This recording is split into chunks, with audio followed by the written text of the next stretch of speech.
Something's wrong with Buddy. I can feel it. It started small. A few weeks ago, I noticed him carrying rocks back to the yard. Not big ones, just small, smooth stones, sometimes rounded, sometimes flat, always different colors. At first, I thought it was cute. Dogs have their quirks, right? Some chew shoes, some dig holes, and mine collects rocks. No big deal. But then, I started paying attention. Buddy wasn't just bringing them back and dropping them anywhere. He was careful, setting them in a pile behind the shed, placing each one down like it mattered. He'd nose them around, shift them, then step back and stare at them, tail wagging, as if admiring his work. I didn't think much of it at first, but when I tried moving them, he whined. That's when it started to feel weird. I've had Buddy for 6 years, found him abandoned near the old gas station just outside town, skinny as could be, a scared little thing barely 6 months old. It took time for him to trust me, but once he did, he became the best dog I could ask for. Loyal, affectionate, always at my side. We have a routine. Mornings start with a run down by the lake, then breakfast, then he spends most of the day lounging in the yard while I work from home. Evenings, we go for another walk. That's our life, simple and steady. But now, Buddy has a secret, and I don't understand it. The pile of rocks grew. Every day, he'd bring more, always from somewhere beyond the yard. I checked the fence for holes, thinking maybe he found a way out, but everything was secure. Was he finding them on our walks? Maybe. But I never saw him pick one up. It's like they appeared from nowhere. Then came the digging. One evening, I stepped outside with my coffee, expecting to see Buddy napping by the porch. Instead, I found him in the far corner of the yard, dirt flying from under his paws. His tail wagged furiously, excitement pouring off him as he dug with the kind of focus I'd never seen before. I walked over, calling his name, but he didn't even look up. "Buddy? What are you doing, boy?"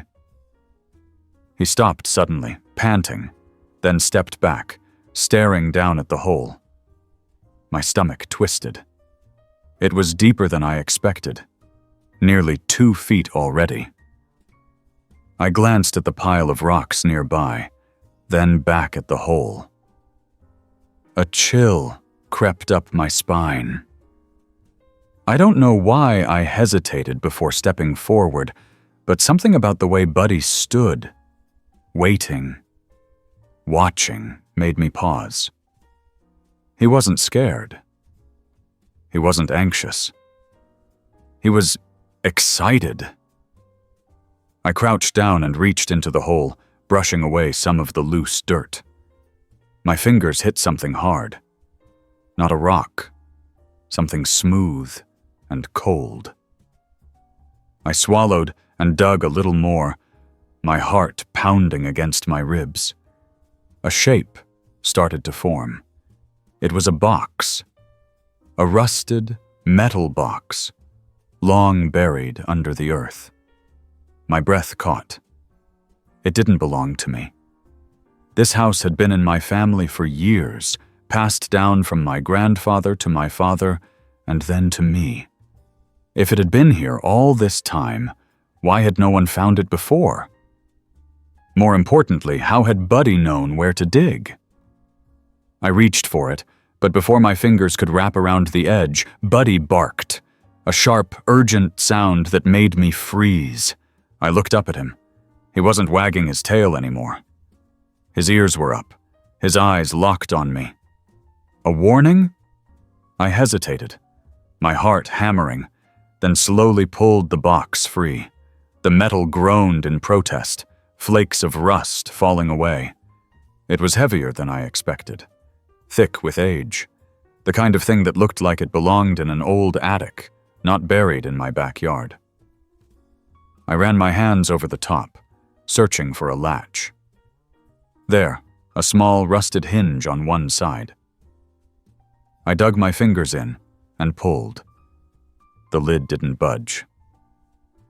"Looks like we need tools, Bud," I murmured. My voice sounded strange to my own ears. Buddy sat beside me, watching, as if he knew this was only the beginning. I carried the box inside, setting it on the kitchen table.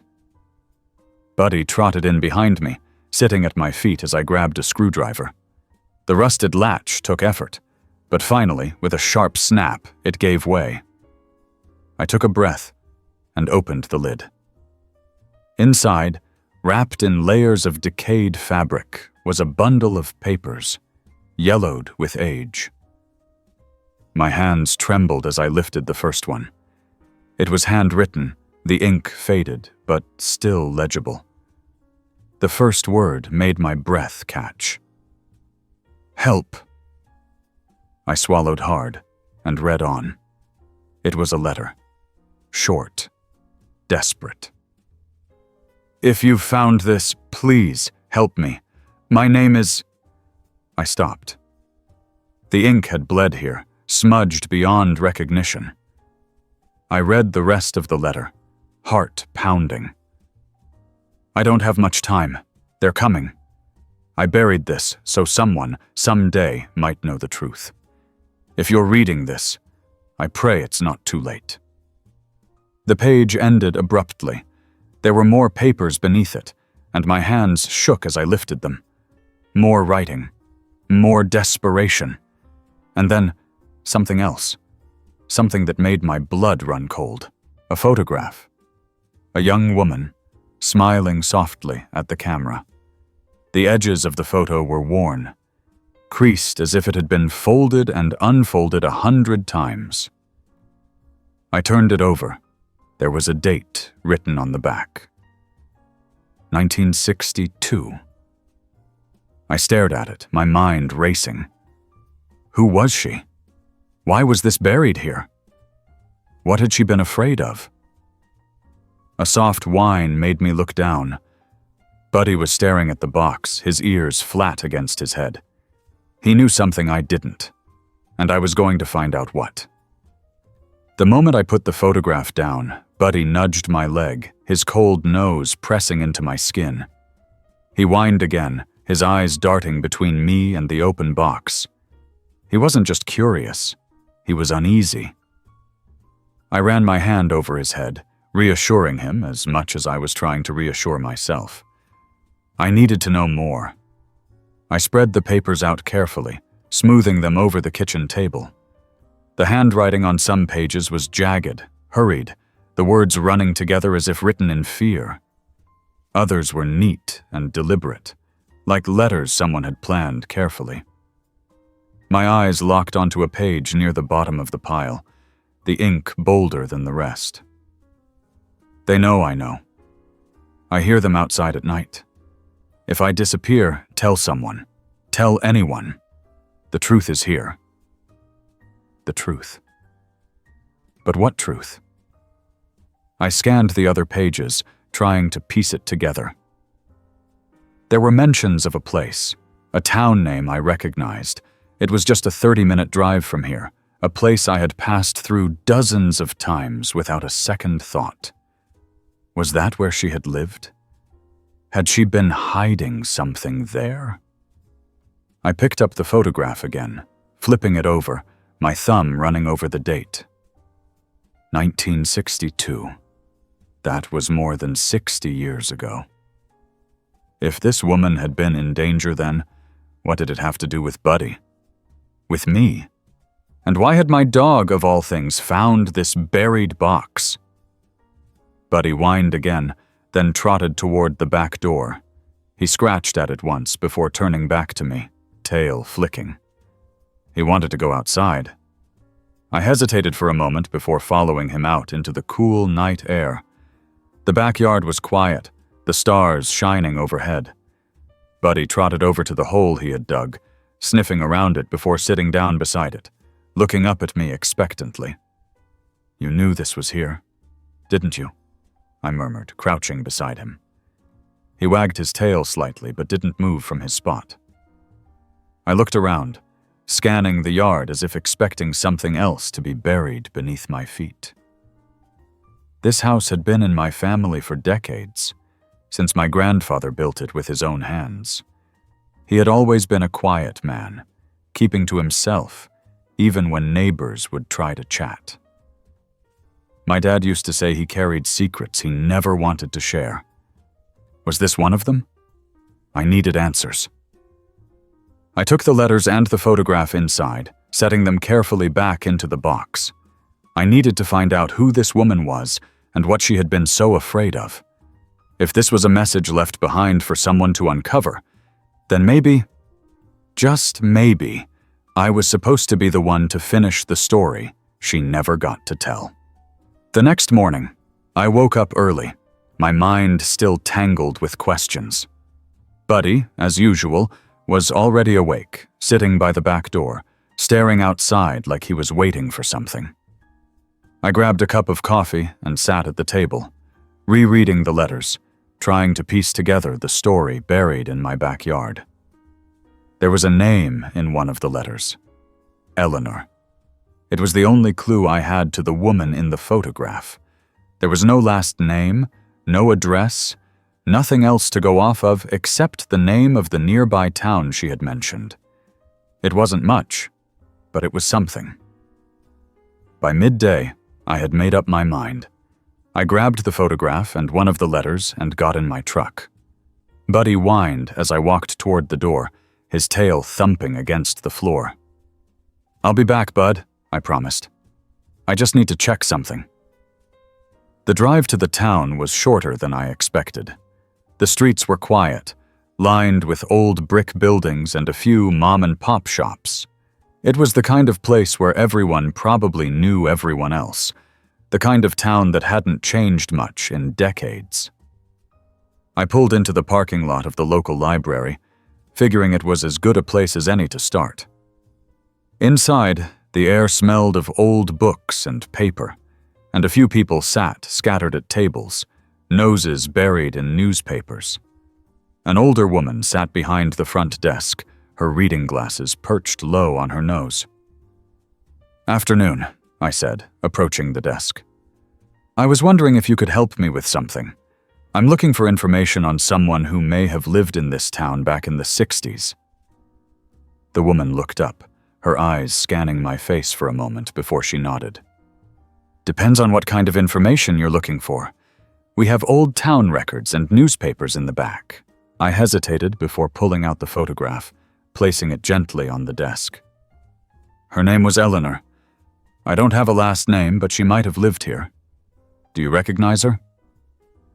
The librarian's eyes dropped to the photograph, and for a moment I thought I saw something flicker across her face. Recognition, maybe, or something else. She pursed her lips and adjusted her glasses, leaning in closer. "Eleanor," she murmured. "I haven't heard that name in a long time." My heart jumped. "You knew her?" The woman hesitated before nodding slowly. "Not personally, but everyone in town knew about her. There were stories." "What kind of stories?" She sighed, pushing the photograph back toward me. "Eleanor vanished in 1962. One day she was here, and the next she wasn't. No one ever found her. No family, no trace of where she went. Some folks said she ran away. Others thought something happened to her." "What do you think happened?" I asked. The librarian gave me a long look. "I think she didn't run. I think she was taken." A chill crawled up my spine. "Taken by who?" "That," she said, voice lowering, "is a question no one ever got an answer to. And the few who tried, well, they didn't ask twice." I swallowed hard, glancing down at the photograph. Eleanor had been in trouble. That much was clear. But had she been trying to escape, or had she been caught before she could? "Is there anything else you can tell me?" I asked. "Anything at all?" The librarian studied me for a moment before shaking her head. "If you're smart, you'll leave this alone. Some things are buried for a reason." I left the library with more questions than answers. Buddy had found that box for a reason, and something told me I wasn't supposed to walk away from this mystery. Not yet. I climbed back into my truck, gripping the steering wheel tightly. If Eleanor had been trying to leave a message behind, then maybe, just maybe, there was still something left to be uncovered. And I was going to find it. The entire drive home, I kept replaying the librarian's words in my head. Some things are buried for a reason. But Buddy hadn't cared about that, had he? He'd sniffed out that box, dug it up like it was his mission, like he knew there was something important inside. And if my dog thought it mattered, then I wasn't about to let it go. Buddy was waiting for me by the door when I pulled into the driveway. He always seemed excited when I got home, but this time he was practically vibrating with energy. He whined as soon as I stepped out of the truck, circling me, his tail wagging, but his ears flicking back every few seconds. Something had him on edge. "What is it, Bud?" I asked, rubbing his head. He whined again and trotted toward the backyard. I followed, the photograph and letter still clutched in my hand. When I reached the hole he'd dug, I stopped. The dirt had been disturbed again. Not just a little. Someone had been here. The hole was deeper, the sides caving in slightly, and fresh claw marks lined the edges where Buddy had clearly been trying to dig again. A prickle ran down my spine. Had someone else known about this? Had someone come looking for what Buddy had found? Or had Buddy sensed something I hadn't? I crouched down, running my fingers through the loose soil. It was still damp, like someone had been digging recently. I didn't like the thought of someone sneaking into my yard, but it wasn't like I had security cameras or a big fence. Anyone could have walked in. Buddy let out a low growl, his fur bristling. He was staring past the hole, toward the far side of the yard where the trees grew thickest. My throat tightened. It was late afternoon now, the sky just starting to darken, but something about the way Buddy's hackles stood on end made my stomach twist. "All right, Bud, let's go inside." I didn't need to tell him twice. He followed me back toward the house, ears twitching every few seconds, but he didn't make another sound. Inside, I locked the back door. I wasn't usually the type to be paranoid, but there was something unsettling about knowing someone might have been poking around back there. I set the photograph and letter on the table and sat down, trying to think. I needed to find out more about Eleanor. The librarian had been hesitant to talk, but that didn't mean there weren't other ways to learn about her.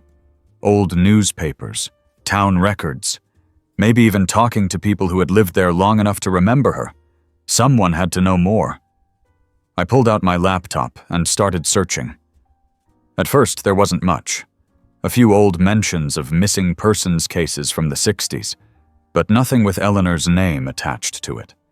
But then, buried deep in an old newspaper archive, I found it. Eleanor Barnes missing. Last seen November 7th, 1962. I clicked on the article, my pulse quickening.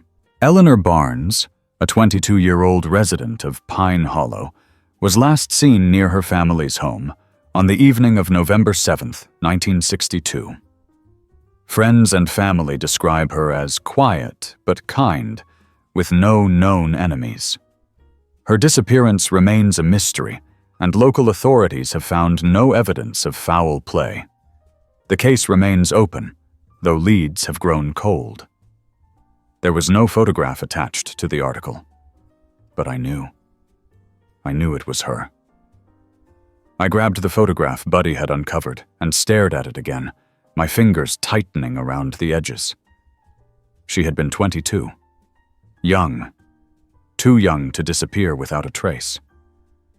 And yet, somehow, she had left behind that box. Those letters, that warning.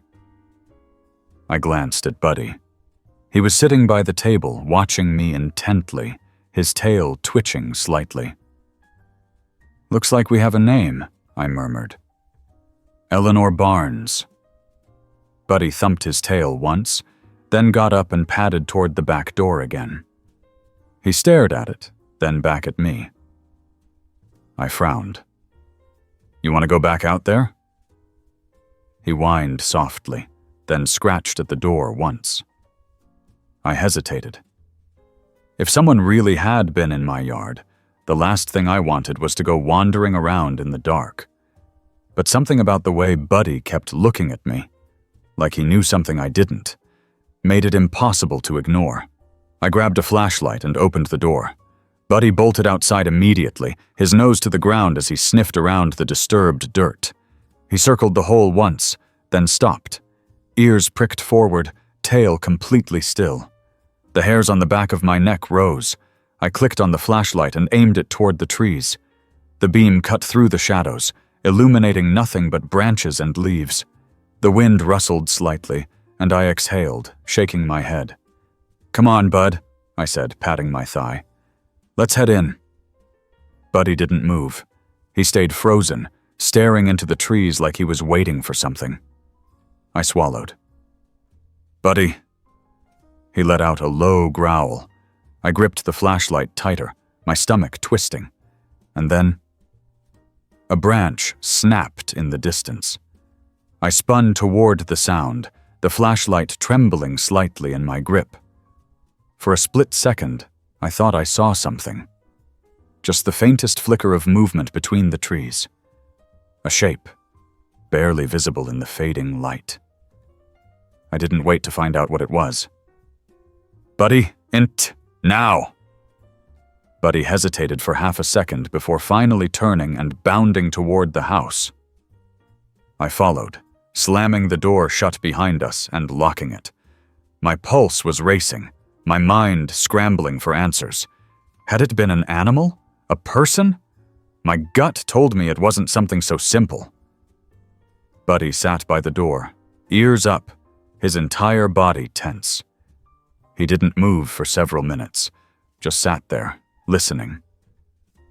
I ran a hand through my hair and took a shaky breath. Tomorrow, I was going back to that town. I was going to find someone, anyone, who remembered Eleanor Barnes. And I was going to find out why she had buried that box in my yard all those years ago.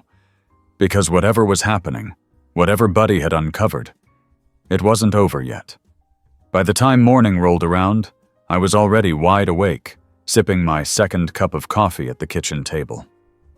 Buddy sat near my feet, his gaze locked on the back door like he was still expecting something to happen. I couldn't shake the feeling from last night. The sound in the trees, the way Buddy had growled, the unmistakable sense that we weren't alone. But that wasn't what had me most on edge. It was the question clawing at the back of my mind. Had Eleanor buried that box in my yard, or had someone else buried it for her? I grabbed my truck keys, stuffing the photograph and letter into my pocket. "Come on, Bud, we're going for a drive."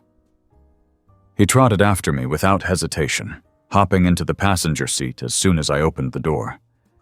His tail thumped against the seat, but he wasn't acting like his usual excited self.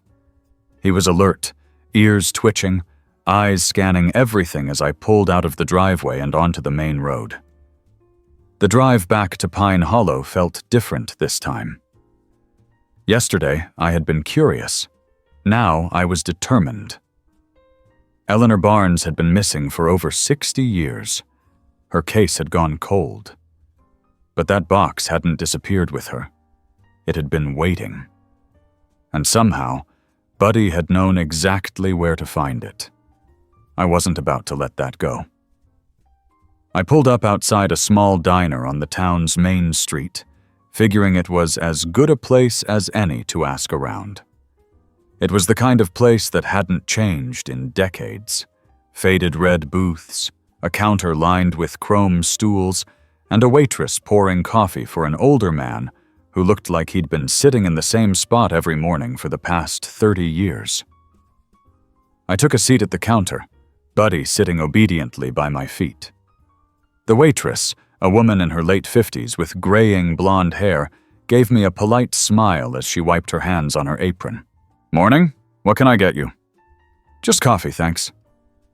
I hesitated for half a second before pulling the photograph from my pocket.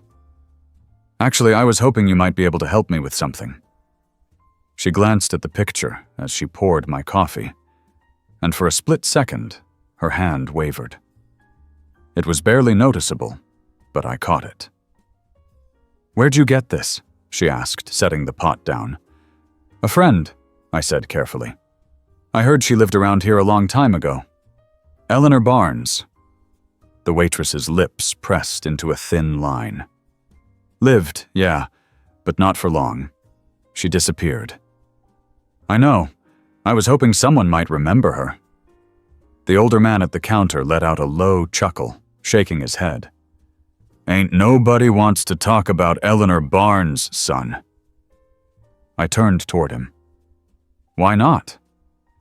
He gave me a long, measured look, then took a slow sip of his coffee. "Because people who asked too many questions back then had a way of ending up just like her." A chill ran through me. "You mean missing?" He didn't answer. The waitress sighed, folding her arms. "Listen, you seem like a nice guy, but let me give you some advice. Let it go. Eleanor's gone. No one ever found out what happened, and no one's looking anymore. Whatever you're hoping to dig up, just don't." Buddy shifted at my feet, letting out a soft huff. I ran a hand over my jaw, thinking. I wasn't going to let this go. Not now. Not when I'd come this far. "All right," I said finally. "Thanks for your time." I finished my coffee and left a few bills on the counter before heading for the door. Buddy trotted after me, glancing up like he knew I wasn't done yet. As I stepped outside, a voice called after me. "Hey." I turned. The old man had followed me out, his face unreadable. He glanced around as if checking to make sure no one was watching, then took a step closer. "You really want to know what happened to Eleanor Barnes?" I nodded. "Yeah, I do." He exhaled through his nose, then motioned for me to follow him down the street. Buddy stayed close as we walked, my heart pounding harder with every step. We turned into an alley behind the diner, out of sight from the main road. The old man stopped and looked me dead in the eye. "Eleanor didn't just disappear," he said quietly. "She was taken, and I think she knew it was coming." A lump formed in my throat. "Taken by who?" His jaw tightened. "That's the part nobody wanted to talk about. The part that got people scared. There were rumors about folks in town back then. People with money, power. They didn't like it when someone stuck their nose where it didn't belong. And Eleanor? She was sticking her nose somewhere it shouldn't have been. What was she looking into?" He hesitated, glancing toward the street again. "I don't know for sure. Some people said she was asking questions about land deals, money changing hands where it shouldn't have been. Some said she found something she wasn't supposed to. Whatever it was, she was scared. And then, one day, gone." The cold air pressed against my skin. "And nobody ever found her?" "Not a trace." He rubbed a hand over his face. "You want to know the part that still keeps me up at night? A week after she vanished, some men came through town. Government types. Told everyone to forget about Eleanor Barnes. Said she'd run off, started a new life somewhere. But even back then, nobody believed that." My stomach twisted. "Why are you telling me this?" I asked. The old man's eyes flickered toward Buddy. "Because your dog found something that wasn't meant to be found. And if you keep poking around, you might not like what happens next." I swallowed hard. "Do you know where she lived?" He sighed. "Yeah. Her family's old house is still standing. Run down now, but it's out past the edge of town, near the woods." He hesitated. "You're really not going to let this go, are you?" "No," I admitted. "I'm not." The old man shook his head. "Then be careful, son. Some things don't stay buried forever." I thanked him and walked back to my truck, my mind racing. I had a location now. A place to start. As I opened the truck door, Buddy jumped in and settled into the passenger seat, his ears up, his eyes sharp, like he knew exactly where we were going next. I pulled out onto the road, heading toward the edge of town, toward whatever secret Eleanor Barnes had left behind. The road to Eleanor Barnes' old house stretched long and empty, lined with thick trees on either side. The deeper I drove, the more the town disappeared behind me, swallowed by the dense woods. The sun was beginning to dip lower in the sky, casting long shadows across the road. Buddy sat in the passenger seat, ears twitching, his gaze locked on the trees outside. He had been alert ever since we left town, his body tense. It was like he knew we were heading somewhere important. When I finally spotted the house, I almost missed it. The trees had grown so thick around it that the structure was barely visible from the road. The old wooden frame sagged slightly, the white paint long faded into a dull gray. The windows were dark, lifeless. The porch steps looked like they could collapse if I breathed too hard. I pulled the truck to a stop just outside the overgrown driveway. For a long moment, I just sat there, gripping the steering wheel. Something about this place made my skin crawl. Buddy let out a low whine. "Yeah, bud," I muttered. "I feel it too." I grabbed the flashlight from the glove compartment and stepped out. Buddy hopped down beside me, his tail stiff. As we walked toward the house, the air felt heavy, the kind of silence that wasn't natural. No birds, no insects, just the soft crunch of my boots on the dead grass. The front door was slightly ajar. I hesitated before pushing it open, half expecting it to fall off its hinges. It groaned but held steady. Inside, dust covered every surface. The furniture was still there, a couch, an old armchair, a coffee table, but it looked like no one had lived here in decades. A thin layer of dirt coated the floor, untouched except for the small paw prints Buddy had just left. I stepped carefully through the living room, scanning the walls. There were no family photos, no decorations, just an empty space, abandoned and forgotten. Buddy moved ahead of me, sniffing the floor. His nose twitched rapidly, and then he moved toward a doorway on the left. "Find something?" I asked, following him. He led me into the kitchen. The cabinets were still intact, though some doors hung open, revealing empty shelves. A single chair sat in the middle of the room, as if someone had once left it there and never returned. Buddy circled the room once, then stopped near the back door.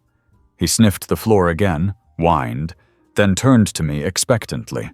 I shined the flashlight down. The wooden floorboards looked solid, but something about them felt off. I crouched down, running my fingers along the seams. One of them was slightly uneven. Buddy whined again. I wedged my fingers into the gap and pulled.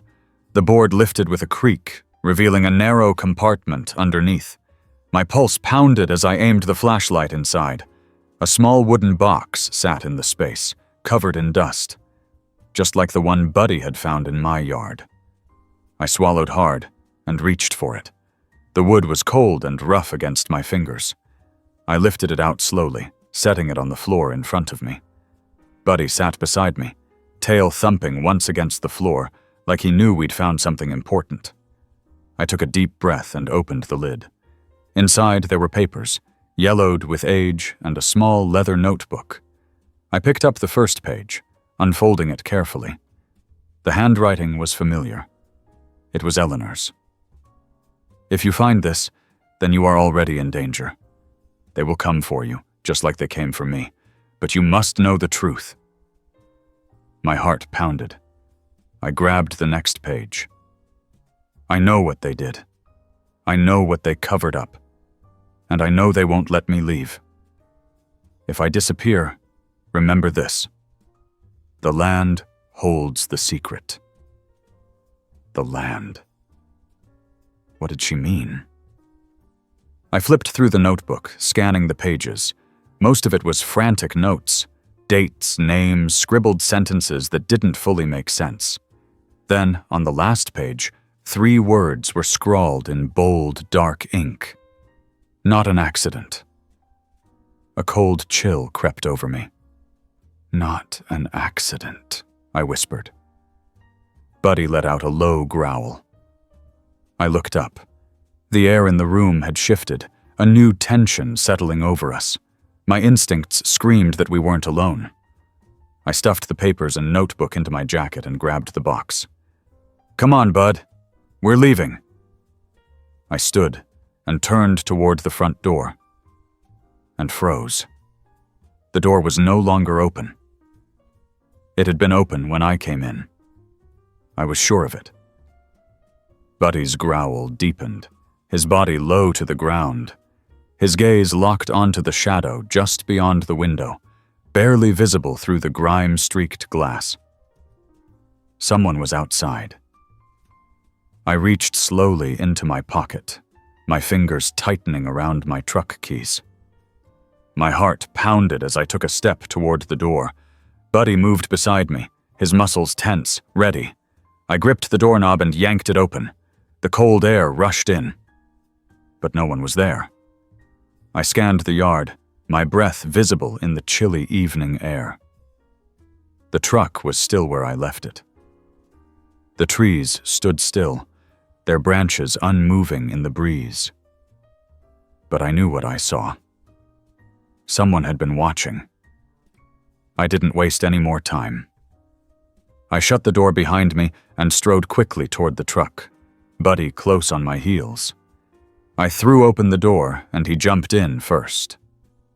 I slid into the driver's seat, locked the doors and started the engine. The headlights cut through the darkness, illuminating the driveway. The trees loomed ahead, casting long, shifting shadows. I gripped the wheel, trying to steady my breathing. Someone had been outside. Maybe they were still there, hidden just beyond the reach of the headlights. Eleanor's words echoed in my mind. "If you find this, then you are already in danger." I pressed the gas, pulling out onto the road. As I drove away, I checked the rearview mirror. For a split second, just before the house disappeared from view, I saw movement in the trees. A shadow. Watching. Waiting. And then it was gone. I didn't stop driving until I was well past the outskirts of Pine Hollow.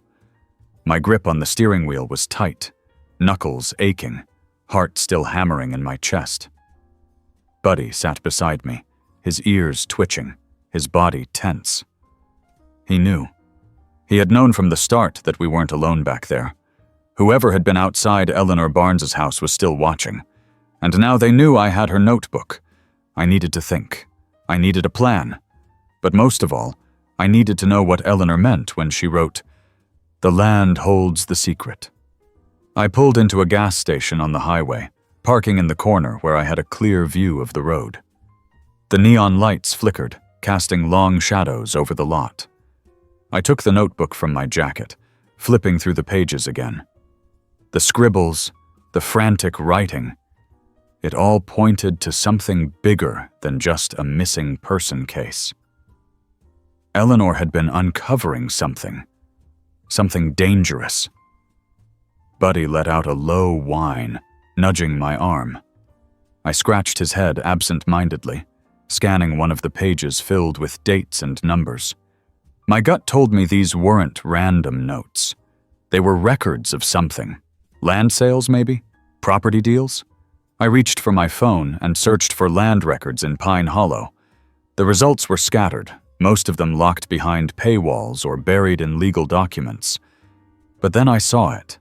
An old newspaper archive from 1962. I clicked the link, my pulse quickening.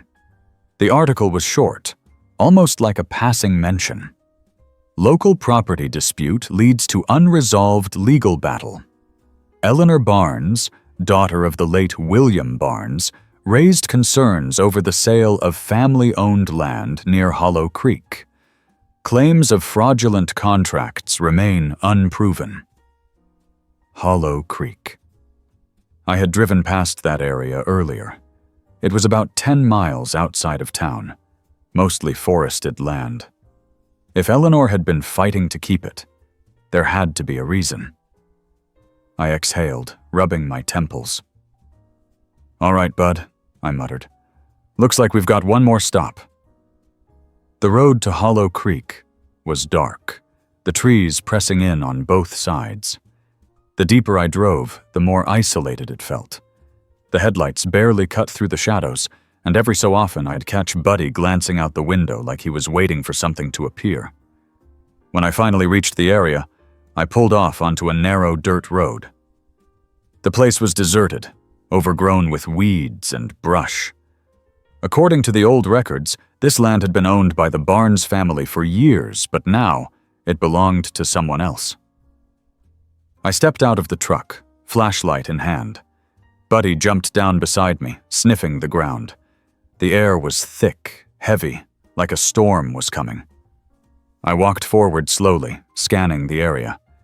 There wasn't much to see, just empty land, trees swaying in the wind, the creek glistening faintly in the distance. And then I saw it. A sign. Barely standing, its edges rotted, the words faded but still legible. "Private property. No trespassing." Buddy let out a low growl. I stepped closer, brushing dirt off the bottom of the sign. There was something beneath the warning, something scratched into the wood, almost like it had been carved there hastily. "They know." A chill ran down my spine. Buddy suddenly let out a sharp bark, spinning toward the trees. His body went rigid, his tail stiff. I turned, my flashlight beam cutting through the darkness. The woods were thick, nothing but shifting shadows and rustling leaves, but Buddy wouldn't react like this for nothing. I scanned the trees, my pulse hammering, and then a sound. A snap, like a branch breaking underfoot. I froze. Buddy barked again, this time louder, more urgent. His eyes locked onto a single spot between the trees, just beyond the creek. I lifted the flashlight, and for a split second, I saw it. A figure, standing just at the edge of the woods, watching. They didn't move, didn't flinch, just stood there, hidden mostly in the shadows, barely visible beyond the beam of light. My throat tightened. "Who's there?" No answer. Buddy growled again, stepping forward. I grabbed his collar before he could take off. The figure still didn't move, still didn't speak. And then, as fast as they had appeared, they were gone. A rustling, a shift in the trees, and then nothing. My breath came out shakily. Whoever they were, they had been waiting, watching, just like before. I didn't wait to find out if they were coming back. "Come on, bud," I muttered, backing toward the truck. "We're done here." Buddy hesitated for half a second, then followed. I climbed into the driver's seat, locking the doors as I started the engine. My hands were shaking as I gripped the wheel. I checked the rearview mirror once, just once. And in that split second, I saw it again. The figure, standing at the edge of the road, just before the trees swallowed them whole. I hit the gas, my heart slamming against my ribs. Eleanor Barnes had been trying to tell someone the truth. And now, so was I. But I wasn't the only one looking anymore. And that meant I was running out of time. I didn't stop driving until I saw the lights of a motel flickering in the distance. My hands were still gripping the wheel too tightly, my pulse pounding in my ears. Buddy sat beside me, his body tense, his eyes still locked on the road behind us, like he expected something, someone, to follow. I pulled into the lot, parking in a space near the entrance. The motel was one of those cheap roadside places where the neon sign buzzed, and the rooms all faced the parking lot. It wasn't much, but I needed a place to think. Somewhere safe. Somewhere not my house, where I couldn't be watched. I cut the engine, exhaling slowly. My hands were still shaking. The figure by the trees, whoever they were, they had been watching me. Not just tonight, but back at Eleanor's house too. I glanced at Buddy. "We're staying here tonight, Bud." He let out a low huff, as if he agreed. I grabbed the notebook and the papers from my jacket and stepped out of the truck. The air was cold, biting at my skin as I walked to the front office. The clerk barely looked up as I paid for a room, sliding me a key before going back to whatever was playing on the tiny TV behind the desk. Room 107. I led Buddy inside, locking the door behind us and pulling the curtains shut.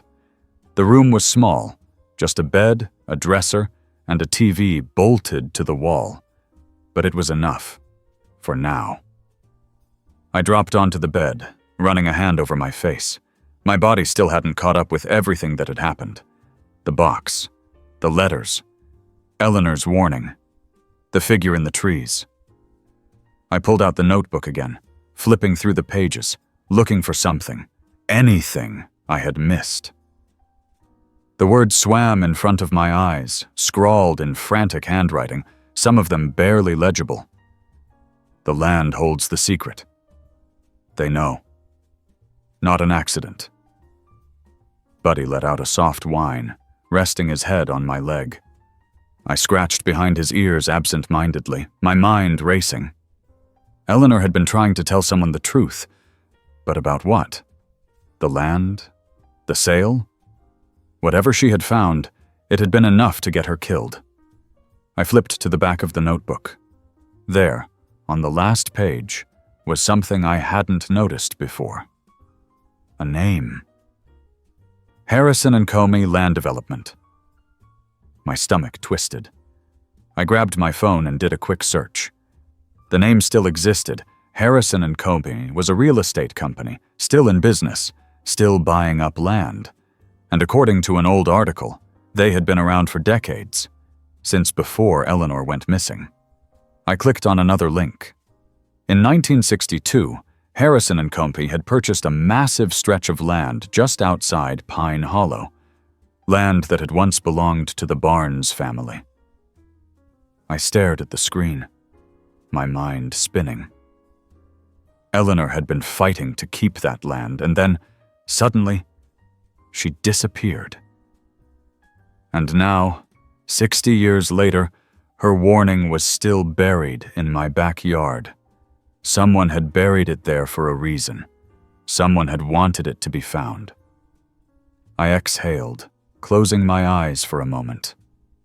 "All right, Bud," I muttered. "We've got a name. Now we just need answers." Morning came too soon. I barely slept, my mind running circles around every piece of information I had gathered. Buddy had stayed curled up beside me all night, his body warm against my side, like he knew I needed the reassurance. I packed up and checked out of the motel, heading straight back toward Pine Hollow. I had one goal now. Find out exactly what Harrison and Comey had done all those years ago, and why they were still keeping it quiet. I parked in front of the town hall, a small brick building with a faded sign out front. Inside, an older man sat behind the counter, peering at me over his glasses. "Help you with something?" he asked. "Yeah," I said, setting my hands on the counter. "I'm looking for old land records, specifically anything about the Barnes property." His expression barely changed, but something flickered in his eyes. Recognition.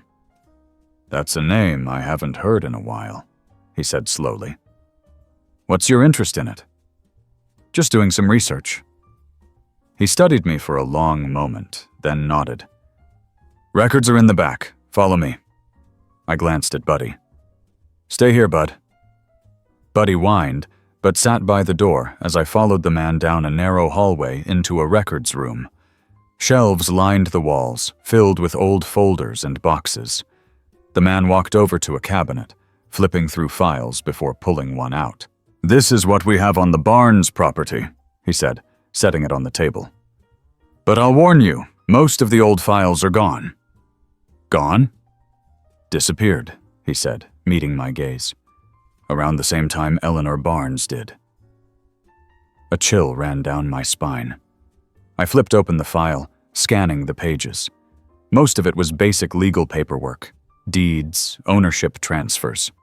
But then, near the bottom, something caught my eye. A single sheet of paper. A formal notice. Property seized under emergency jurisdiction. State Authorization Order Number 3819. Emergency jurisdiction? I frowned. That wasn't normal. And it was dated just a few days after Eleanor disappeared. I looked up. Do you know what this means? The man sighed, rubbing his temples. It means someone with power wanted that land, and they didn't want to go through normal channels to get it. I swallowed hard. Who signed off on this? He hesitated, then pointed to the bottom of the page. A signature. James Harrison? I read aloud. The owner of Harrison and Comey. That name still means something to you? The man asked quietly. I exhaled sharply. Yeah, it does. I closed the file, my heart pounding. Eleanor had been fighting against Harrison and Comey. She had known something dangerous. And now, 60 years later, someone was still watching, still making sure the truth never came out. I thanked the man and walked back to the lobby. Buddy stood as soon as he saw me, his tail wagging once, but his ears still slightly back. He was on edge, just like I was. Let's go, Bud, I murmured. We've got work to do. As I stepped outside, the morning sun was warm on my skin. But it didn't comfort me, because I knew, without a doubt, that we weren't the only ones looking for answers. And if we weren't careful, we might not get the chance to find them. I drove away from the town hall with my mind racing. James Harrison. The name was right there, stamped at the bottom of the document that had stolen Eleanor's land all those years ago. If she had been trying to fight Harrison and Konu, then she had been up against people with money, power, and influence. People who had the ability to erase records, to silence questions, and, if necessary, to make someone disappear. Buddy sat beside me, his ears still twitching, his gaze locked on the road ahead. He could sense my tension. He always could. I tightened my grip on the wheel. I needed to know more. I needed to understand exactly what happened to Eleanor, what she had been fighting for, and why someone was still watching me now. And I had a feeling I knew exactly where to go next. Harrison and Company still had an office in Pine Hollow. It was in a newer part of town, surrounded by other modern developments, fitting for a company that had been snatching up land for decades. The building was sleek, with tall windows and a pristine white sign displaying its name in bold blue letters. I pulled into a parking spot down the street, far enough away that I could watch the building for a moment. It looked normal enough. People in suits walked in and out, chatting, carrying folders, living their lives as if their company hadn't been built on stolen land and buried secrets. Stay here, Bud, I murmured, scratching his head. I won't be long. Buddy let out a low whine, watching as I climbed out of the truck and headed toward the office. Inside, the air smelled like fresh coffee and expensive cologne. A receptionist sat at the front desk, typing away at a sleek computer. She looked up as I approached, her smile professional but distant. "Good morning, sir. How can I help you?" I slid the photograph of Eleanor across the desk. "I'm looking for information on Eleanor Barnes. She used to own land that was bought by Harrison and Company back in the 60s. I was hoping to speak to someone about it." The receptionist's smile faltered, just for a second, but it was enough. She glanced at the photograph, then back at me. "I'm sorry, sir. I don't believe we have any records that go back that far." "Maybe not," I said. "But someone here knows about it. Could I speak to a manager?" She hesitated, fingers hovering over her keyboard. "One moment, please." She picked up the phone and murmured something too low for me to hear. A few seconds later, she nodded and gestured toward a hallway to the right. "Mr. Thompson will see you in his office. Third door on the left." "Thank you." I walked down the hall, my heartbeat steady but heavy. The door was already slightly ajar. Inside, a middle-aged man in a tailored suit sat behind a desk, watching me as I stepped in. His nameplate read, "Daniel Thompson." "You're asking about Eleanor Barnes," he said, steepling his fingers. "That's a name I haven't heard in a long time." "I figured," I said, taking a seat across from him. "But I think you know more than you're letting on. She fought to keep her family's land, and then she disappeared. Now someone's watching me because I started looking into it. I'd like to know why." Thompson exhaled slowly. "I'm going to be honest with you, Mr. Reed. Mr. Reed, you're poking around in something that doesn't concern you. Eleanor Barnes has been gone for 60 years. The land was acquired legally. Whatever you think you've uncovered, it's better to let it be." I pulled Eleanor's notebook from my jacket and set it on his desk. She didn't think it was legal. And if she was right, then she didn't just disappear. She was silenced. Thompson's jaw tightened. He glanced at the notebook, but didn't touch it. "Where did you get that?" "Does it matter?" A long silence stretched between us. Thompson finally leaned back, exhaling sharply. "Listen, I don't know what happened to Eleanor. That was long before my time here. But if she was trying to stop the sale, then she was going up against powerful people who didn't take kindly to being challenged." "James Harrison signed off on the land seizure," I said. "Was he one of those people?" Thompson's gaze hardened. "James Harrison built this company. He made sure it thrived. If you're implying he was involved in something illegal, you're making accusations that you can't prove." "Then tell me where I can find the proof." His lips pressed into a thin line. "I think we're done here, Mr. Reed." I stared at him for a moment longer, then stood. "Yeah, I figured you'd say that." I grabbed Eleanor's notebook and left without another word. As I walked out of the office and back toward the truck, I couldn't shake the feeling that I had just been dismissed by someone who knew far more than he was willing to say. Buddy perked up as soon as I slid into the driver's seat. "We're not done, Bud," I murmured, scratching his ears. "Not even close." I started the engine and pulled back onto the road, heading toward the one place I hadn't checked yet: the archives. The Pine Hollow Historical Society was housed in an old brick building at the edge of town. It wasn't much, just a couple of rooms filled with old documents and records, but it was my best shot at finding something Thompson didn't want me to see. A bell chimed as I stepped inside. An older woman sat behind the desk, adjusting her reading glasses as she looked up at me. "Afternoon, dear. Looking for something in particular?" "Yeah," I said. "Land records, specifically from the 1960s. She hummed, nodding as she gestured toward a row of filing cabinets. "Everything we have is in there. Might take some digging, but you're welcome to it." "Thanks." I got to work, flipping through folder after folder, scanning old maps, deeds, and legal documents. And then, after nearly an hour of searching, I found it. A letter. It was dated October 31st, 1962, 1 week before Eleanor vanished. Mr. Barnes, I regret to inform you that the sale of your property has been finalized.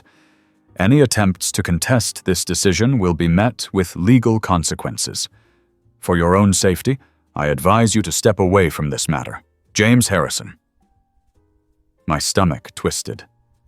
For your own safety. That wasn't a warning. That was a threat. I took out my phone and snapped a picture of the letter before carefully placing it back in the folder.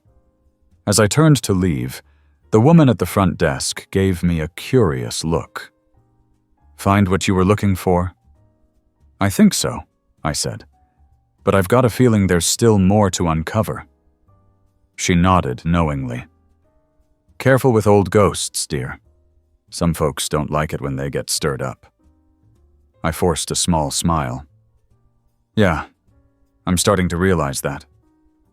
I stepped back outside, the sun starting to dip toward the horizon. I had proof now. Proof that Harrison and Company had threatened the Barnes family. Proof that Eleanor had every reason to fight them. But proof didn't mean much if I couldn't do something with it. As I climbed into the truck, Buddy nudged my arm. I looked down at him, exhaling slowly. We're getting close, Bud, but I've got a feeling things are about to get a whole lot messier. Buddy let out a soft whine, pressing his head against my shoulder. I started the truck, pulling back onto the road, already knowing exactly where I was heading next. Straight to the one person who might be able to give me the final piece of the puzzle. The last living member of the Barnes family. The drive to the last living Barnes family member took me out of Pine Hollow and deeper into the countryside, where the roads narrowed and the trees stretched overhead like a canopy. The name I had pulled from the town records was William Barnes, Jr. If he was still alive, he would be in his 80s by now. I found his address listed under a small rural town about an hour outside of Pine Hollow. It was the kind of place where people didn't lock their doors, and neighbors still brought each other pies on Sundays. But something told me that William Barnes, Jr. wasn't the type to welcome strangers with open arms. Buddy sat in the passenger seat, his head resting against the window, watching the trees pass by.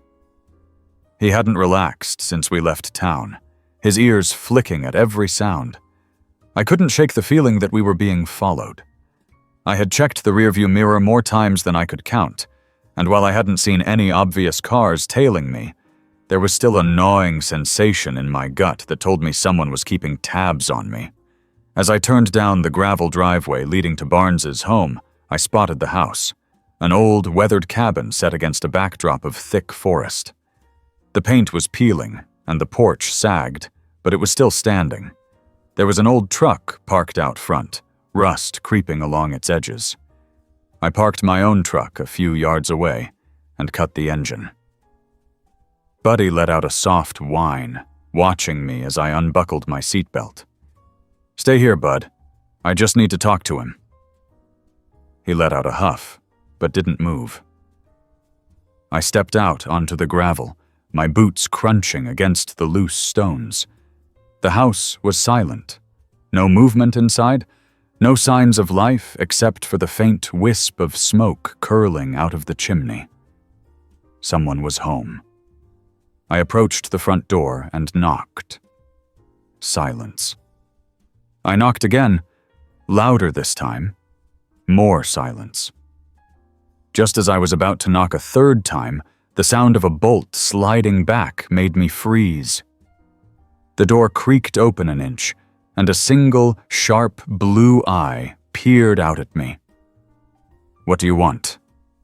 The voice was rough, weathered by age and time. Mr. Barnes? I asked. His eye narrowed. Who's asking? My name is Reed. I'm looking into what happened to Eleanor Barnes. The door didn't move, but I could feel the air shift. I don't talk about that, he said. I think you need to. Don't need to do anything. I found her letters. I said, stepping closer. I know what she was trying to do. I know Harrison and company took your family's land, and I know she didn't just disappear. The door stayed cracked, but he didn't slam it shut. That was something.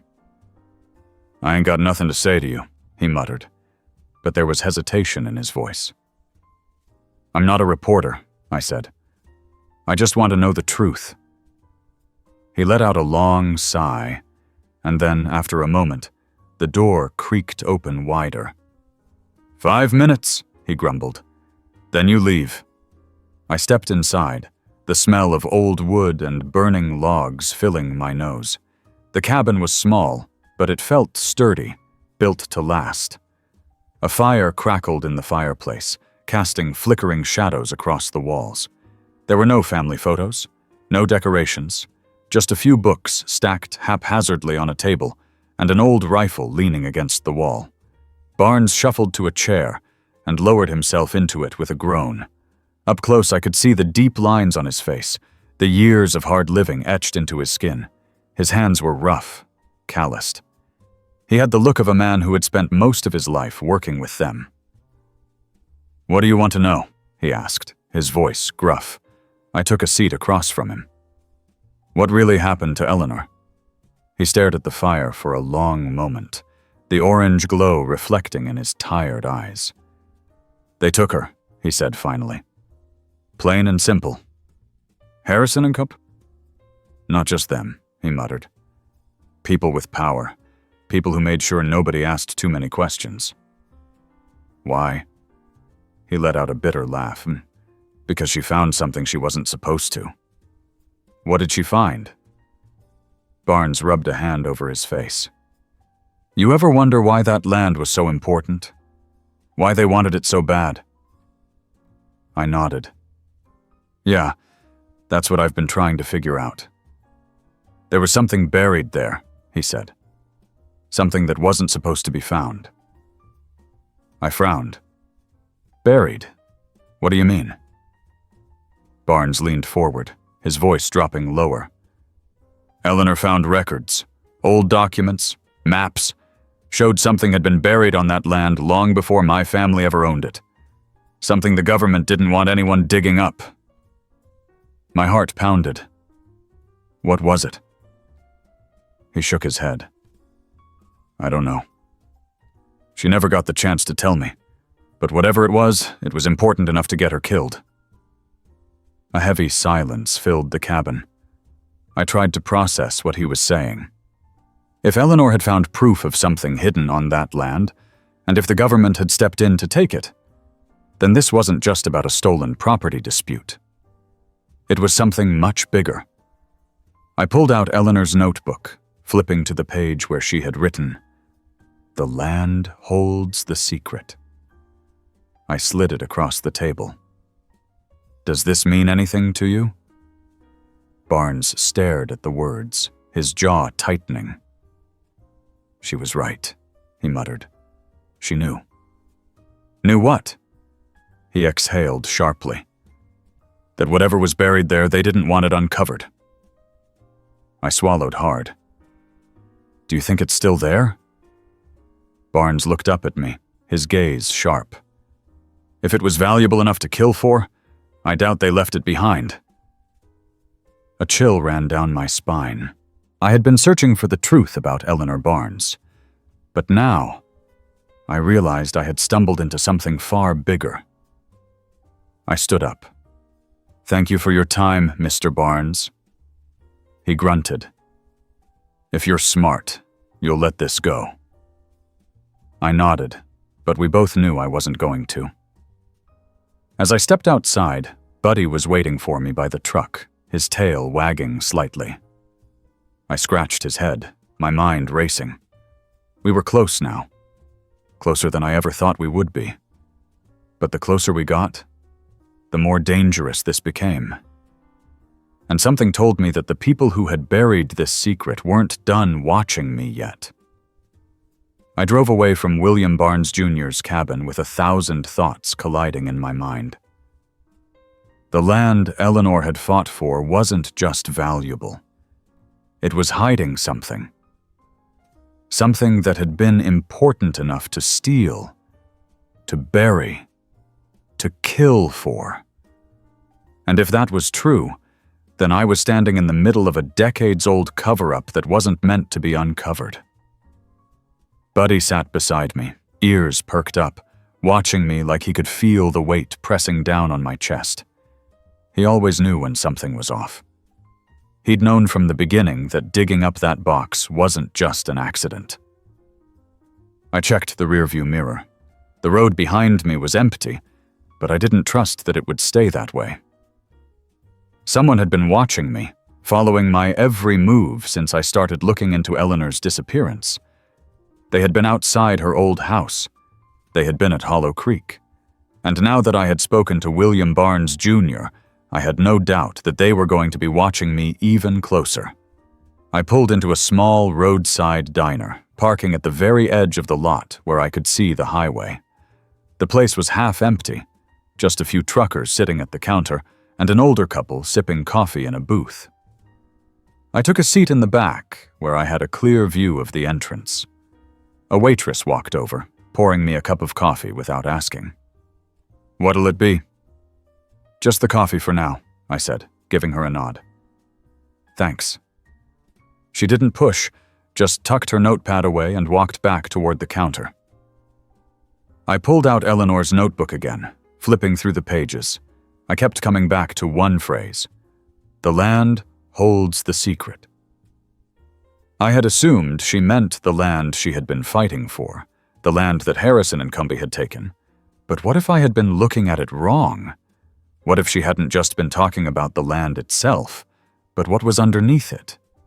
I pulled up a map of Pine Hollow on my phone, zooming in on the land that had once belonged to the Barnes family. It stretched along Hollow Creek, covering a wide area that had been untouched for years. But something else stood out. Just beyond the old property lines, a military facility had been built in the 1970s. My pulse quickened. Was that a coincidence? I didn't think so. Buddy let out a low whine, shifting in his seat. I looked up, following his gaze to the front of the diner. A man had just walked in. Late 40s, clean-cut, dressed in a dark jacket. He scanned the room once, then headed straight for the counter, ordering a coffee. I didn't recognize him, but Buddy was locked onto him, his ears twitching. I trusted my dog's instincts more than my own. Something wasn't right. I kept my head down, flipping Eleanor's notebook shut and slipping it back into my jacket. The man didn't look at me, but I could feel the weight of his presence. Maybe I was being paranoid. Maybe he was just a guy stopping for coffee. Or maybe he was exactly who I was afraid he was. I finished my coffee quickly, left a few bills on the table, and walked out with Buddy at my side. I didn't look back, but I could feel eyes on me as I stepped outside. "Let's go, Bud," I muttered, opening the truck door. "We're done here." I pulled back onto the highway, checking the rearview mirror again. Nothing at first. Then, after a few minutes, a dark sedan pulled onto the road behind me. I kept my speed steady, watching. It didn't pass me. It didn't slow down. It just stayed there, a few car lengths back. Buddy shifted uneasily in the seat. "Yeah, I see him," I murmured. I took the next exit, heading down a side road. The sedan followed. "All right," I muttered, gripping the wheel tighter. "Let's see how bad they want to play." I took another turn, this time onto a narrow, winding road leading back toward Hollow Creek. Trees lined both sides, making it hard to see much behind me. The sedan didn't hesitate. It followed, matching my speed. My stomach clenched. This wasn't just paranoia. Someone was tailing me. I pressed the gas, taking the next turn harder. The truck rumbled as the tires kicked up dirt. The sedan stayed right with me. "Not good, Bud. Not good." I made another sharp turn, then slammed on the brakes, cutting the headlights. Buddy let out a low growl, as we skidded to a stop behind a thick patch of trees. The sedan flew past us, the driver clearly not expecting me to pull that move. I waited. 5 seconds. 10. Then the sedan's brake lights flared up. They were stopping. Whoever they weren't just tailing me. They were looking for me. I didn't wait to find out what they were planning. I threw the truck into reverse, backing down the dirt road until I hit a turnoff. Then I gunned it, cutting through the trees and onto an old access road that I had seen on the map earlier. The sedan didn't follow this time. Either they had lost me, or they were planning to find another way around. I drove another mile before stopping in a clearing. My hands were still tight on the wheel, my pulse racing. Buddy let out a low whine, watching me. "We're in it now, bud," I muttered. "They know we're looking, and they don't like it." I took a deep breath, pulling out my phone again. The map was still open. My eyes locked onto the military facility near the old Barnes land. That was it. That had to be the key. Eleanor had been fighting to protect that land because she knew something was buried there. And then, years later, the government had built a facility right next to it. I wasn't a conspiracy theorist. I didn't chase ghosts. But I knew when something didn't add up. And this didn't add up. I had one more stop to make. One more place to check before I could start putting the final pieces together. But now, I knew one thing for sure. I wasn't the only one looking for answers anymore. And if I wasn't careful, I might not get the chance to find them. The road stretched ahead, empty and dark, but I knew better. Whoever had been following me wasn't gone. They were just waiting. Watching. Buddy sat beside me, ears twitching, eyes locked on the rear-view mirror like he was waiting too. He could sense it, the tension, the way my hands gripped the wheel just a little too tight. I had to move fast. If I was right about the land Eleanor had been fighting for, then I was heading straight for the one place the people behind this didn't want me to go, the military facility near Hollow Creek. The closer I got, the more my gut twisted. Eleanor had known. She had found something all those years ago. Something buried beneath her family's land.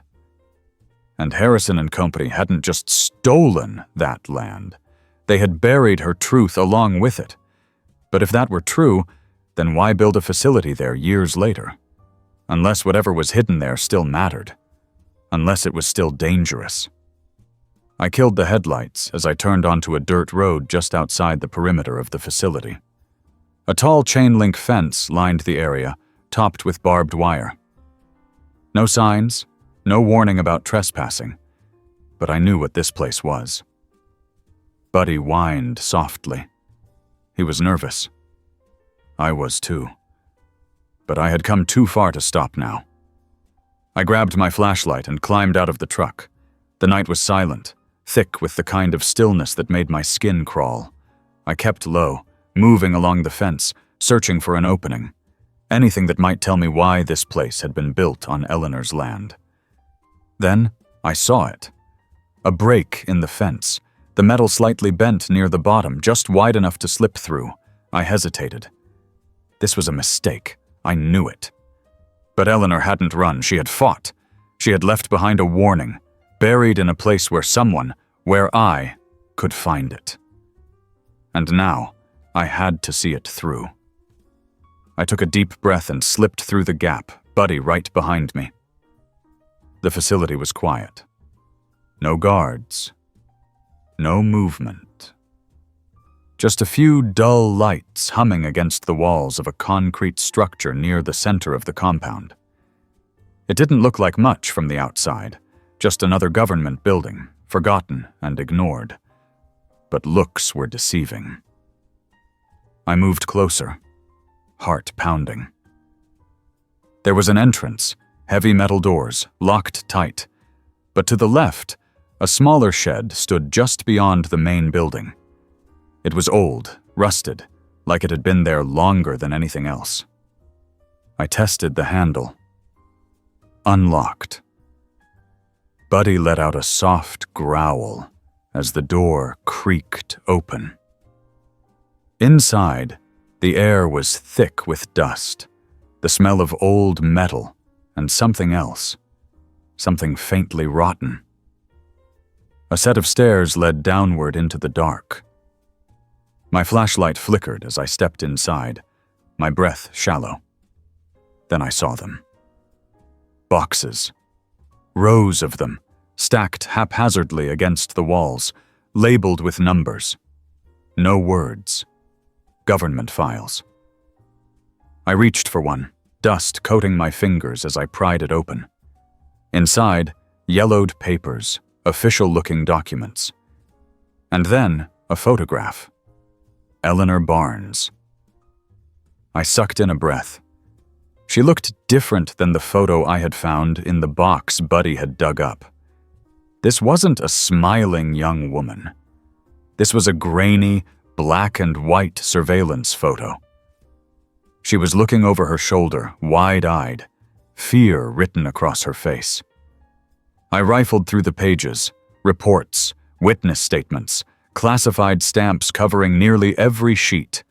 But one word stood out over and over again: excavation. I flipped through the files faster now, my hands shaking. Beneath Eleanor's land, there had been something buried, something the government had been digging up, and she had found out. A loud creak echoed behind me. I froze. Buddy growled low in his throat. Footsteps. I spun, heart hammering, flashlight beam bouncing off the walls. A shadow moved at the entrance of the shed, blocking the doorway. "You shouldn't be here." The voice was calm, steady.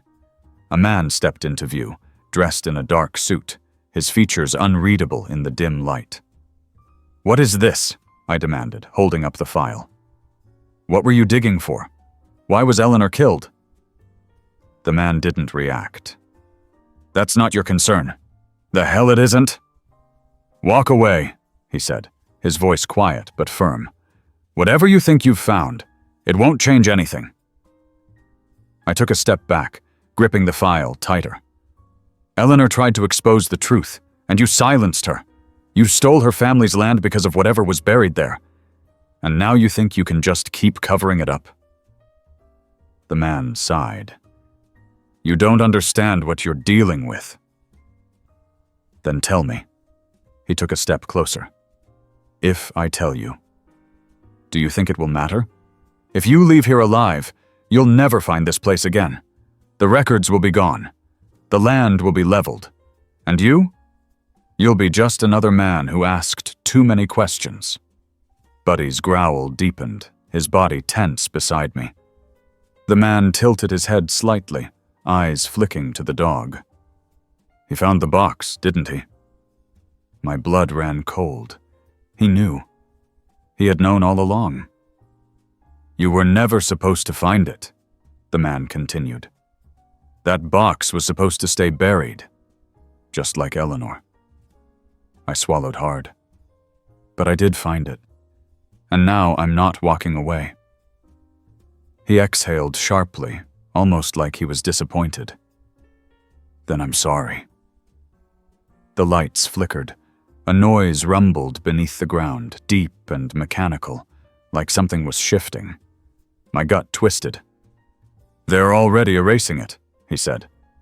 "By morning, there will be nothing left here." I backed toward the exit. Buddy stayed close, eyes never leaving the man. "Walk away, Mr. Reed," the man said, his voice almost sympathetic. "For your own good." I didn't respond. I turned and ran. Buddy bolted ahead of me as I shoved through the shed doors and sprinted toward the fence. Behind me, the ground trembled. Something was happening. Something big. Whatever was buried beneath Eleanor's land, they weren't just protecting it. They were making sure it never saw the light of day again. We made it back to the truck, tires kicking up dust as I sped onto the highway. My hands shook as I gripped the wheel, my mind racing. Eleanor had tried to expose the truth, and they had silenced her. And now they had let me go, not because they weren't capable of stopping me, but because they knew I had nothing. By morning, the facility would be gone. The files would disappear. The land would be scrubbed clean. Eleanor's fight had ended 60 years ago. And now, so had mine. Buddy let out a long breath, curling up beside me. I ran a hand over his head, staring at the empty road ahead. I had come looking for answers, but some secrets were never meant to be found.